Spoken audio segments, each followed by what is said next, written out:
नमस्कार. मी रामचंद्र गजाळे, विदर्भ शिक्षक संघ सरकार्यवाह.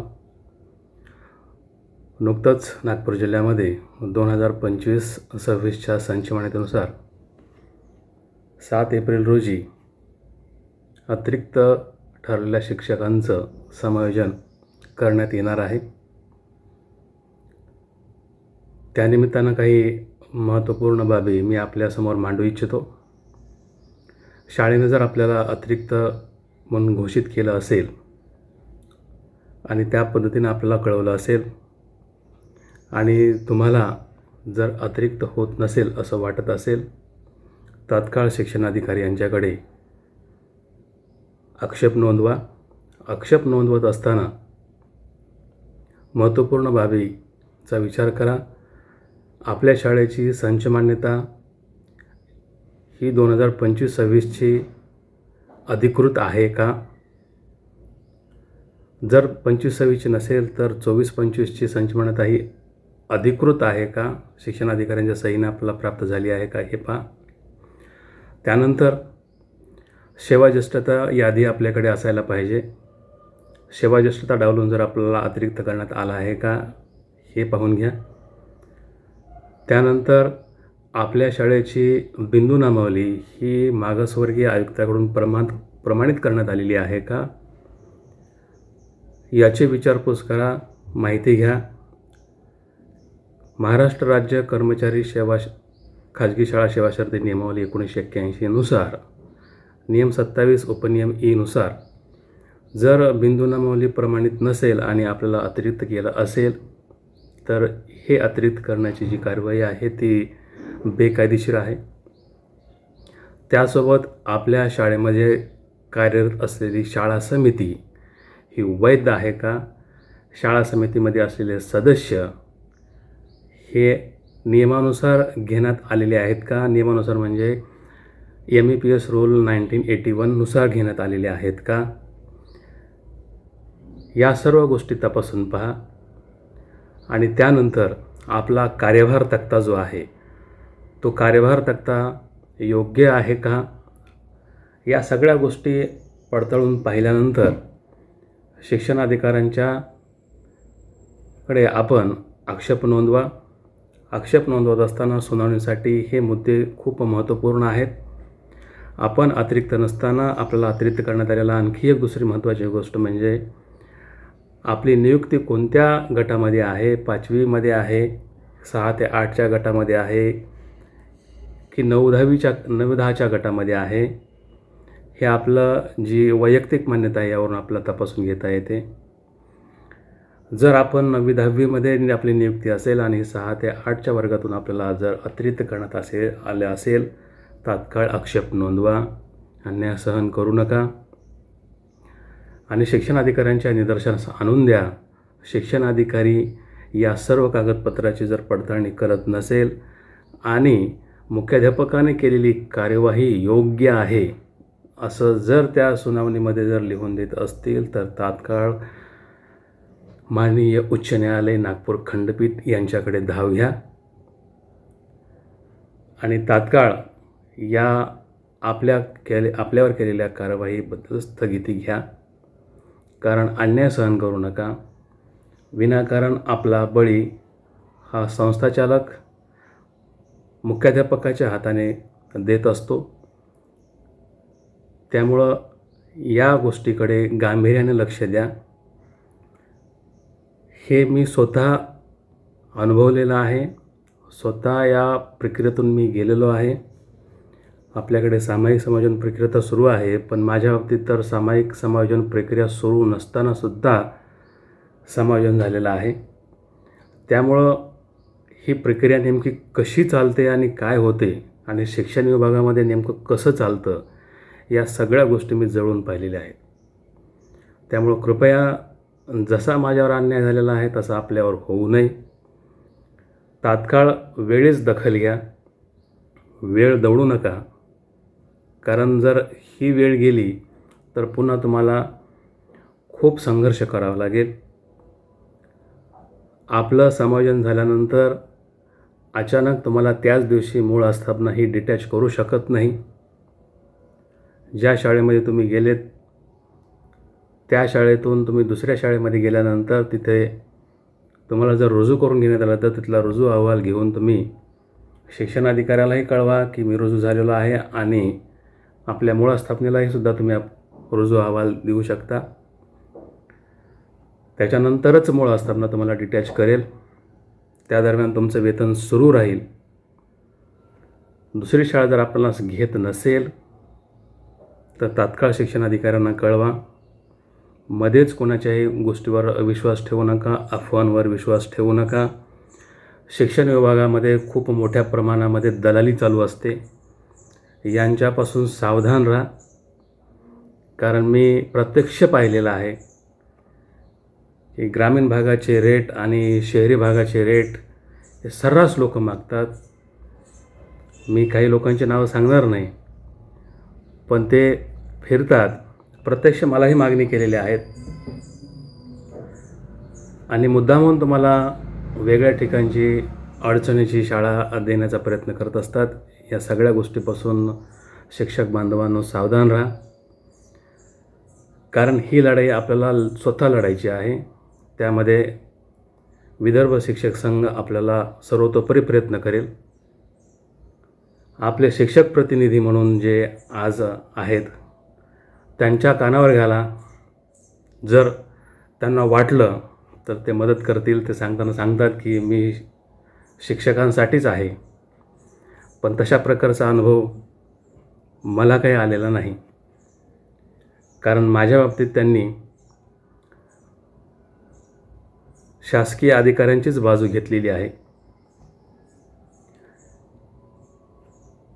आणि जे काही मी सांगत आहे ते सत्य सांगत आहे. मला कोणावरही आरोप करायचे नाहीत, पण जी गोष्ट घडलेली आहे ती जी आहे तीच आहे आज. कारण पुढे गेल्यानंतर तुम्हाला खूप मोठ्या संघर्षाला सामोरं जावं लागतं. जे मी तुम्हाला सांगत आहे त्या नियमाला बगल देऊन मूळ आस्थापनेतून मला ज्या दिवशी समायोजन आदेश काढला, समायोजन प्रक्रिया सुरू नसताना, त्या दिवशीच मूळ आस्थापनेतून डिटॅच करण्यात आलेला आहे. माझी शाळा मूळ आस्थापना हिंदुस्थान विद्यालय लकडगंज सध्या वर्धमान नगर येथे आहे. तत्कालीन प्रभारी मुख्याध्यापिका आणि तत्कालीन शिक्षणाधिकारी रोहिणी कुंभार यांनी सामायिक समायोजन प्रक्रिया सुरू नसताना काढलेला हा बेकायदेशीर समायोजन आदेश आणि माझा त्यावर आक्षेप असताना सुनावणी न घेता काढलेले हे आदेश आहेत. विनावेतन 2 ते 3 महिने मला राहावं लागलं. या सगळ्या प्रक्रियेतून चालत असताना मी अपील केलेले आहेत. शिक्षणाधिकाऱ्यांनी सुनावणी घेऊन मला नंतर सुनावणी घेऊन जेव्हा मला नंतरच्या शाळेने जेव्हा रुजू करून घेतलं नाही तेव्हा सुनावणी घेतली. माझी पहिली सुनावणी पहिल्या आक्षेपावर सुनावणी घेण्यात आलेलीच नाही. 27 फेब्रुवारी 2024चा माझा आक्षेप आहे. आणि सुनावणीचा जर निर्णय तुम्ही जर पाहिला तर मुख्याध्यापकाने केलेली कार्यवाही योग्य आहे, पण ती कशी योग्य आहे हे शिक्षणाधिकाऱ्यानं त्यामध्ये लिहिलेलं नाही. त्यामुळे असे सुनावणे घेऊन जर तुम्हाला निर्णय दिला असेल तर तात्काळ अपील करा. अन्याय सहन करू नका. कारण जिथं तुमचा हक्क आहे तो हक्क तुमचा मिळालाच पाहिजे ह्या मताचा मी आहे. माझं बेकायदेशीर समायोजन शिक्षण उपसंचालक यांनी बेकायदेशीर ठरवलं आहे. काही माझ्या शाळेची अधिकृत संच मान्यताच झालेली नव्हती. मी तुम्हाला आणखी परत एकदा सांगतो की तुमच्या शाळेची अधिकृत संच मान्यता झालेली आहे किंवा नाही हे तपासा. आणि जर तुमच्याकडे संच मान्यता जर अधिकृत नसेल तर तुम्हाला जे अतिरिक्त ठरवण्यात आलेलं आहे ते बेकायदेशीर आहे. शिक्षणाधिकाऱ्यांना सांगा. कारण हाताने लिहून पदनिश्चिती करता येत नसते. माझ्या वतीत तत्कालीन शिक्षणाधिकारी रवींद्र काटोलकर यांनी हातानं लिहिलेल्या एका कागदावरती आहे ती संच मान्यता ग्राह्य धरता येत नाही. म्हणून शिक्षण उपसंचालकांनी सुनावणी घेऊन हा बेकायदेशीर ठरवला आहे. सुनावण्या घेत असतानासुद्धा आपल्याला खूप मोठा संघर्ष करावा लागतो, कारण वेळोवेळी सुनावण्या घेत असताना संस्था सचिव, मुख्याध्यापक हे सुनावणीला हजर राहत नाहीत.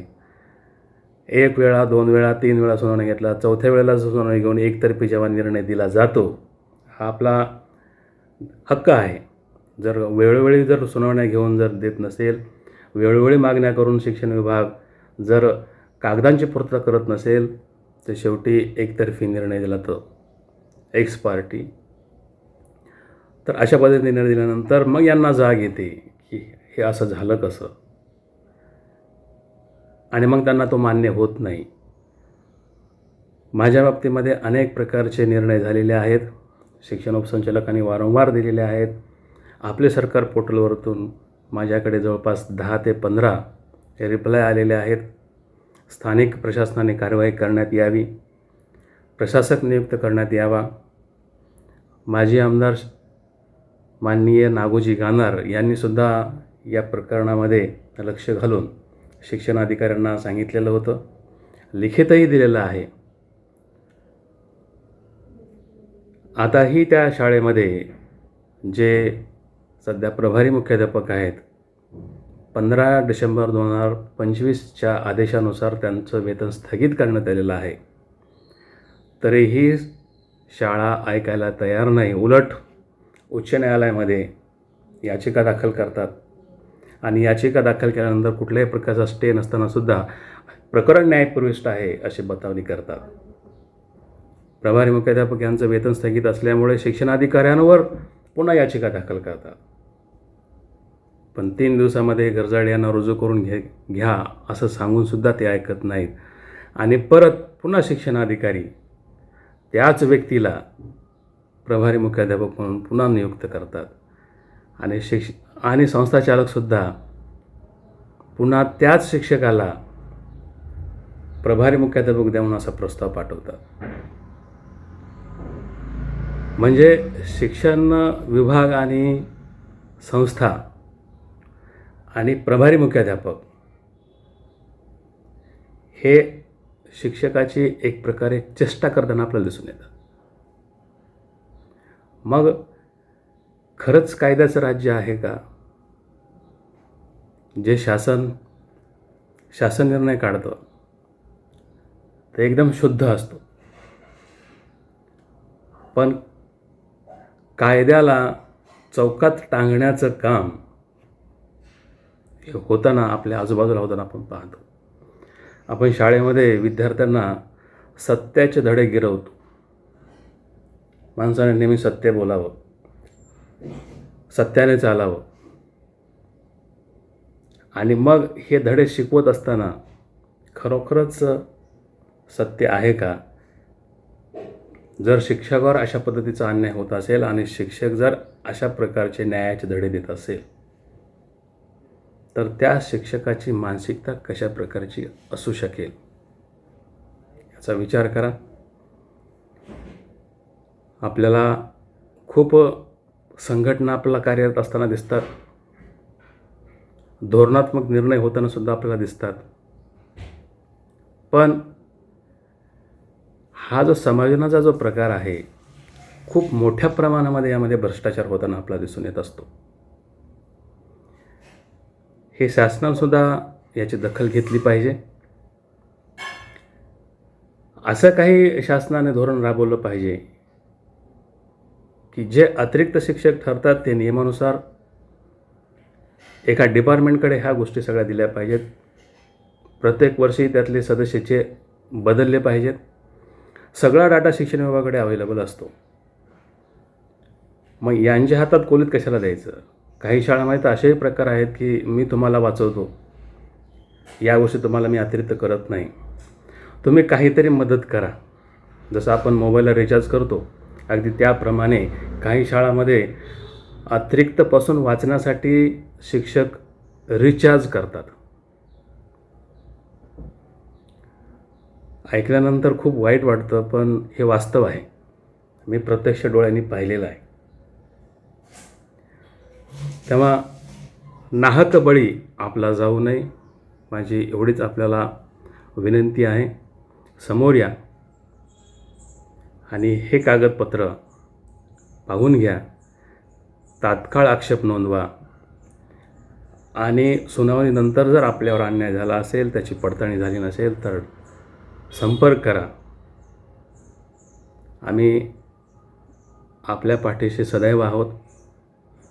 मी आशा करतो की आपण या अन्यायाला वाचा फोडाल आणि आपल्यावर कुठल्याही प्रकारचा अन्याय होऊ नये, आपला हक्क आपण सोडू नये, असं मी सर्वांना आवाहन करतो आणि मी माझे 2 शब्द संपवतो.